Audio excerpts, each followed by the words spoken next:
So Claude is vibe coding for me right now, and I feel it's really important as we head into 2026 for me to just share a quick message with absolutely everybody that comes across this video. So everything in your life that doesn't go right is feedback.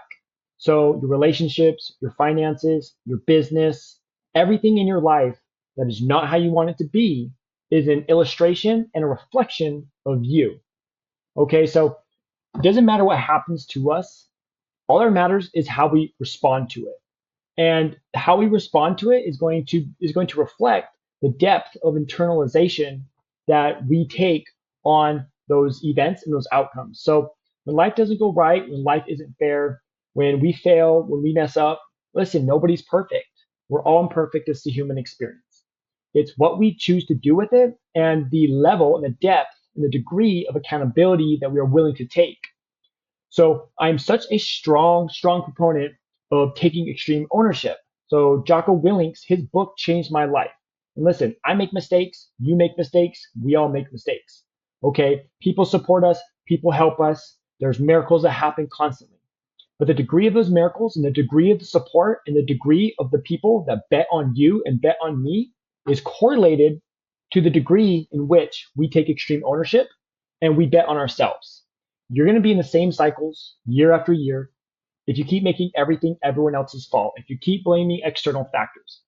I left America because I got tired of having to blame external factors.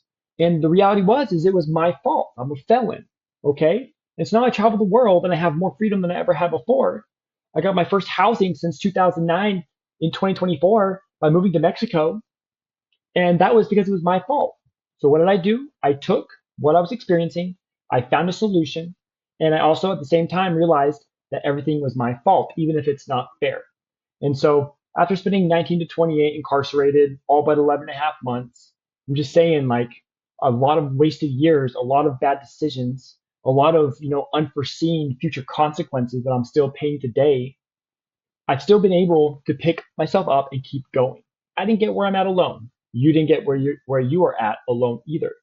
But if you don't take accountability in 2026, guys, the AI era is the wrong era to have excuses. It is the wrong era to blame external factors. It's the wrong era to blame the markets. It's the wrong era to blame anybody but yourself. Because as this divide takes place, I'm just saying a lot of people are never going to be able to get onto the other side of wherever they land. And so as we head into 2026, you have to just make things your fault. And you have to deal with the consequences. And when you bet on yourself and you take action and you solve problems, that's when miracles happen. Because God favors those who bet on themselves. Because if you're betting on yourself, you're taking action, you're growing, you're making things your fault so you can do the only thing that you have control on. Change your own actions, change your own environments, change everything that you could possibly change to get a better outcome. And so every segment of your life, every category in your life that is not how you want it to be, this is your time to take control. You are the only person that cares about your life as much as you. So I just want to drop this. I doubt anybody's going to watch it, but I'm just saying like nothing is anyone's fault but yourself. And this is coming from someone who's made all the mistakes in the world. I've literally took my business revenue to zero. I failed business into the homeless shelter. I was homeless when I was in college. I started college from a homeless shelter while addicted to crack cocaine. I'm just saying, coming from me, you should probably take what I say a little bit more, credible. Yeah, I'm just saying what I say comes from a very credible source, which is me, and I'm not the only person. And I'm not saying I'm better than anybody because I'm absolutely not. I'm so imperfect, and it's the grace of God that I'm here today. If you just take control by taking accountability into 2026, I promise you that by the end of 2026, your life will look extremely different because you'll be making decisions that you didn't have the courage or the transparency of self to make before.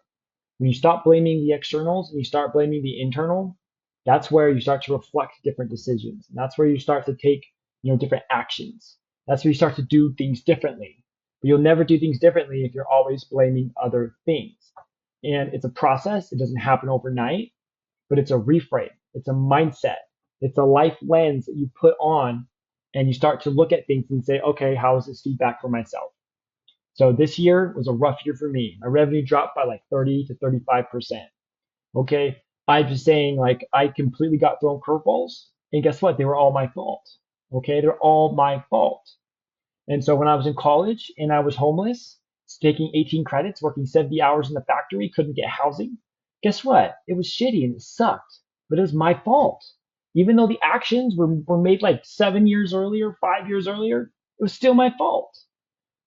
I can't get housing in America without a whole bunch of obstacles and barriers. Guess what? That's my fault. It might not be fair, but it's my fault because I made decisions whether I realized the outcomes or the repercussions or the consequences, and now I'm paying for them. And so if you poke a bear and the bear then, mauls you over, guess what? You shouldn't have poked the bear. Even if you didn't know it was a bear. I'm just saying, like, imagine it's a little raccoon and it turns in to end up being more vicious than a bear and you poked it. Well, maybe you shouldn't have poked the damn raccoon.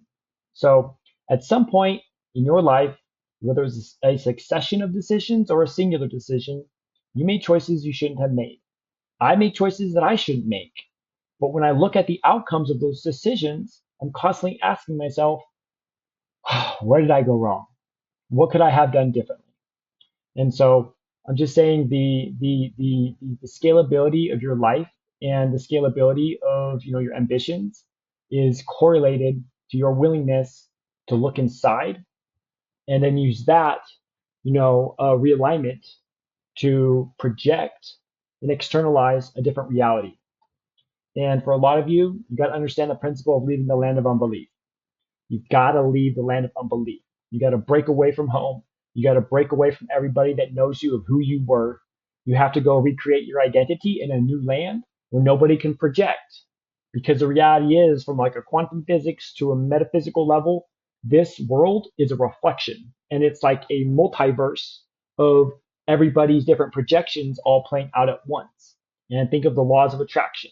I'm just saying, when you think of all these different laws, these different principles, it's everybody's little projected, reality synergizing and, however all that works with itself.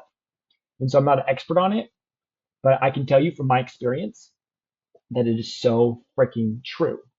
And once you realize that your mindset is going to dictate the opportunities that come to you, the problems that you have, then you're going to really want to be in a state of gratitude. You're going to really want to be in a state of positivity. You're going to be asking yourself, okay, what is this telling me? Not boo-hoo, poor me.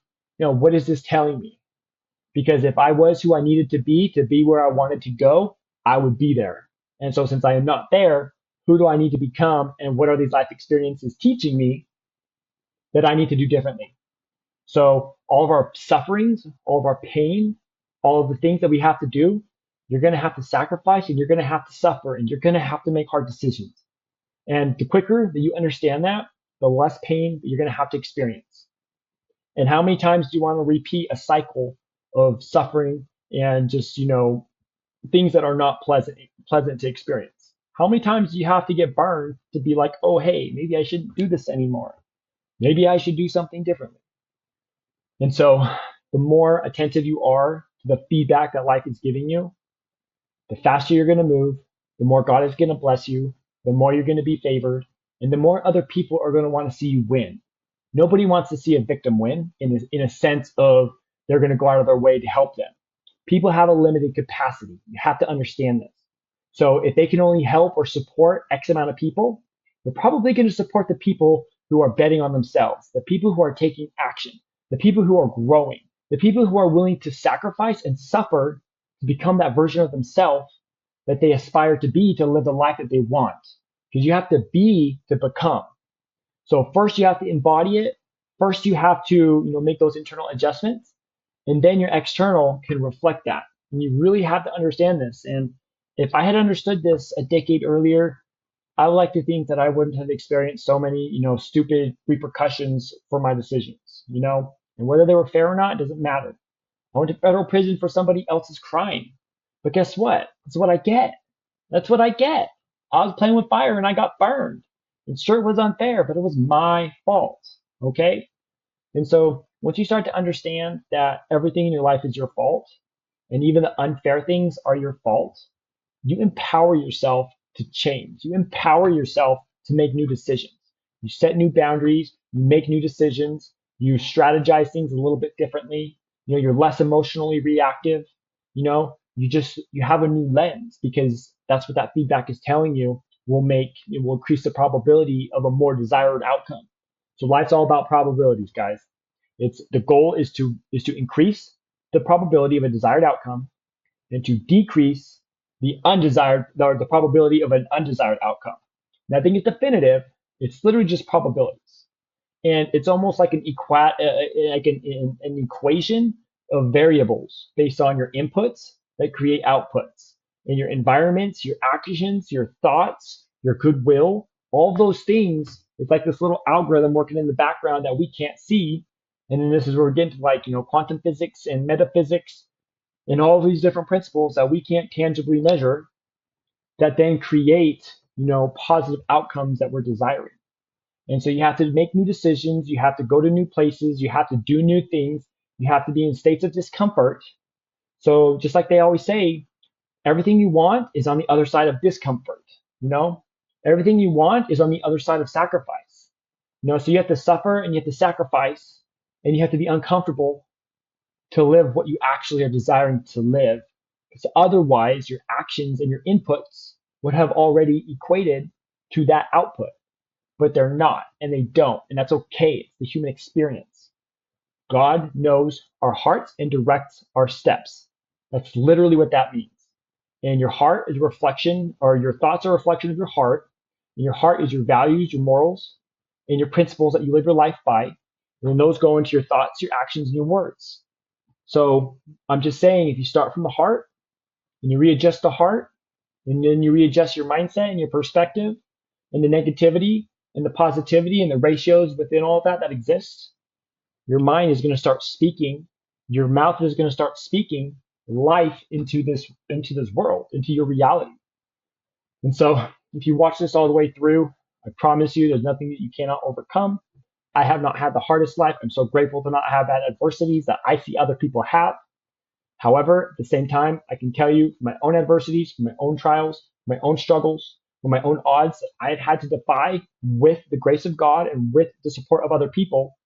It was ultimately up to me to allow those other mechanisms of transformation and of achieving your dreams to even come into my life. You can give up or you can keep going. How long are you willing to suffer and sacrifice until you become the person that you need to be to have the things in the life and the experiences that you desire to have? So some things are going to be quicker, some things are going to be slower, but it's ultimately always up to us, and it's how we respond to things. Okay? And God turns all bad for good. So when bad things happen, good things will also happen. And the level of the good things that will happen is also correlated to our willingness to, number one, to be resilient, to persevere, but then to learn, to internalize our experiences. And then ultimately, just like Christ teaches, forgiveness. Okay? So you have to forgive others because you yourself need to be forgiven. But more importantly, you have to forgive yourself. Okay? Because you are the root of your successes, you are the root of your failures, you are the root of everything. Okay? And so life isn't fair, but what is probably the best principle in life is that you get to choose how you respond to everything. Okay? And how you respond to it is going to dictate the opportunities that you see. Okay? If you're looking for problems, you're going to find problems. When you're looking for solutions, you're going to find solutions. If you're not looking for solutions when you're having problems, you're probably going to experience those problems for much longer than you feel comfortable experiencing it. And so we're self-sabotaging ourselves.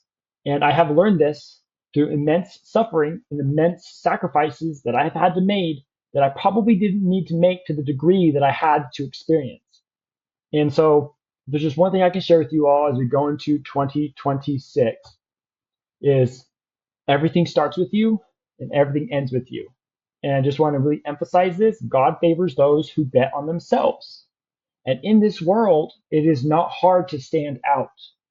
Okay, we live in a world of excuses. We live in a world of, doing the least amount of work. We live in a world of skating by. We live in a world of people don't want to take responsibility. And so I'm just telling you, if you spend 2026 shining, being a light, focusing on the internal, understanding that the internal is a reflection of your external. By 2027, your life will be completely transformed. You'll get opportunities that you never even thought that you were worthy of because you have now started to become the person that is worthy of those things that you probably didn't necessarily feel worthy of before. But once the identity matches the reality will start to catch up. And so I want to leave that with you. God bless in 2026. You got this, and everything starts with you.